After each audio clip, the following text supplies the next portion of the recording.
Well, hello, it's Ruby Burrito, and welcome to today's video. So we just had the new expansion for Guild Wars 2 come out last week, and so I wanted to take some time and reflect. Now, in the background, you'll see some footage of my first experience playing, and I'm going to just be going over a little bit of news and also how I feel about the expansion. But ultimately, I want to talk about how I'm excited for the future of Guild Wars 2 and the entire franchise. When End of Dragons was announced, and we found out the studio was moving away from the Icebrood Saga format, we were also told they were doubling down on the support for this game. Many updates came out in the time after that announcement, some of them really in-depth, and some of them, even the studio admitted, were a little smaller, we'll say. Where we sit now is a very different place, and I really would say that the future of this game looks bright. ArenaNet followed through with their promise to dedicate more time and effort to the game, and you can see the fruits of the labors in both the community and the content. From the community side, I only started doing this less than a year ago, and the amount of new players I've seen, the support I've gotten from veterans, has been pretty incredible. Pretty much everywhere I go, I see new people asking questions, and it's really fun to see the community interact with each other. And on top of that, from the content point of view, firstly, we just got a new expansion in the shortest amount of time to date. On top of that, they announced that X-Pack 5 should be coming in 2024, which, if that does happen, will be even shorter than End of Dragons to Secrets of the Obscure. I also think that this new method for story is much more streamlined. We have, instead of an expansion and then a Living World season, you basically have an expansion, more, and more, all related to that same expansion. This allows them to go very in-depth into a specific subject. For example, the Wizard's Tower, which we just got. This was one of the longest standing mysteries in Guild Wars 2 history. And here we are, playing inside of the Wizard's Tower. And on top of that, on top of just having 2 maps, the Wizard's Tower, a full expansion, that was also the least expensive expansion that we've seen so far, we are also going to be getting more story. And they actually put a method in game for how to see that story. So ArenaNet put out a post when the expansion went live. And in that post, they talked about all the new things that are coming in the upcoming releases. So it's a graphic that I will put up on screen right now. And it has Live Now, Update 1, 2, and 3. And it goes through story, maps, and so on and so forth. But if you look at Update 1, and you go down to the Wizard's Vault, the Wizard's Vault seasonal refresh happens with each new update.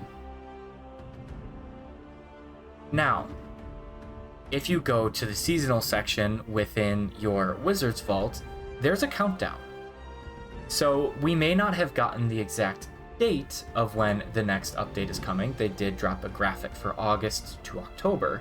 We know we're getting Halloween and bonus events and some gameplay system updates, including a World update, which is very exciting.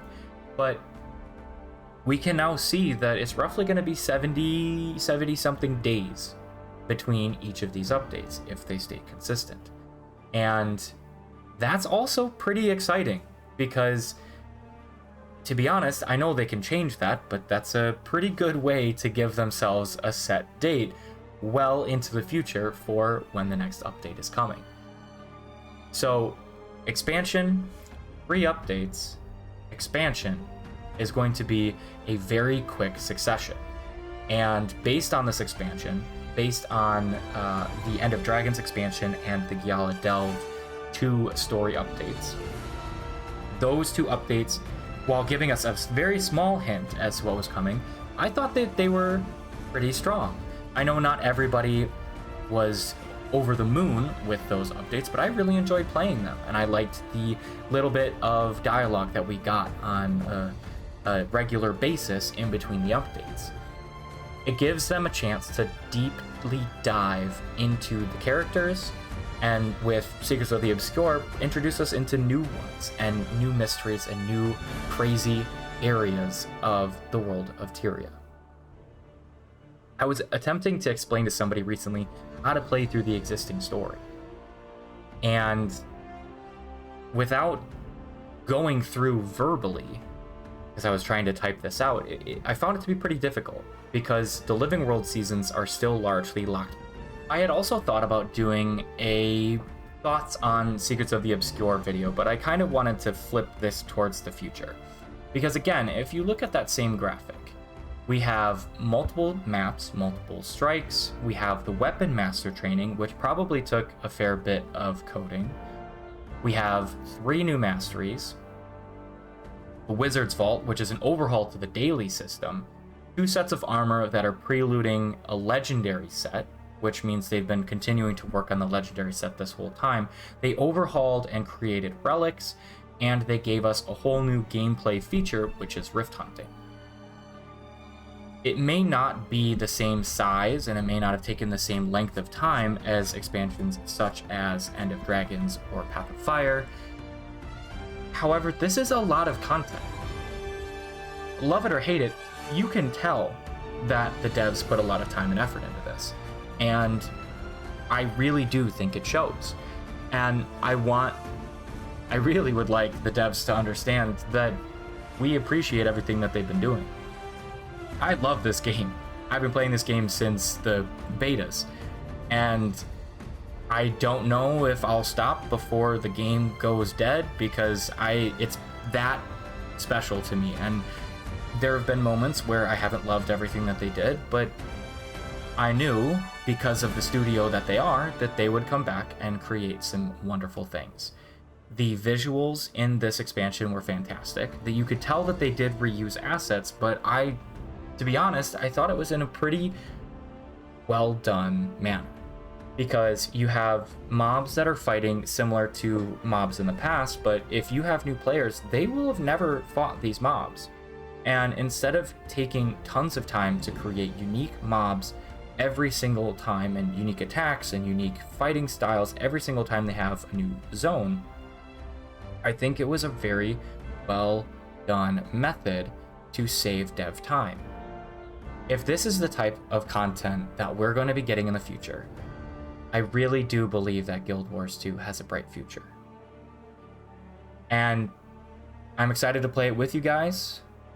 And I'm honestly already looking forward to Update 1 because without spoiling too much from the story, I have a pretty good feeling of where we could be going, and I'm really excited to see what they do with it. On top of that, tying in the raids, everything, it's very, very beautifully done. And to be honest, yeah, I can't wait to see where they take it. Thank you guys so much for supporting me all this time. Thank you guys so much for hanging out in the channel, hanging out in Twitch. So thank you guys so much for supporting the channel, and we'll see ya in the next one.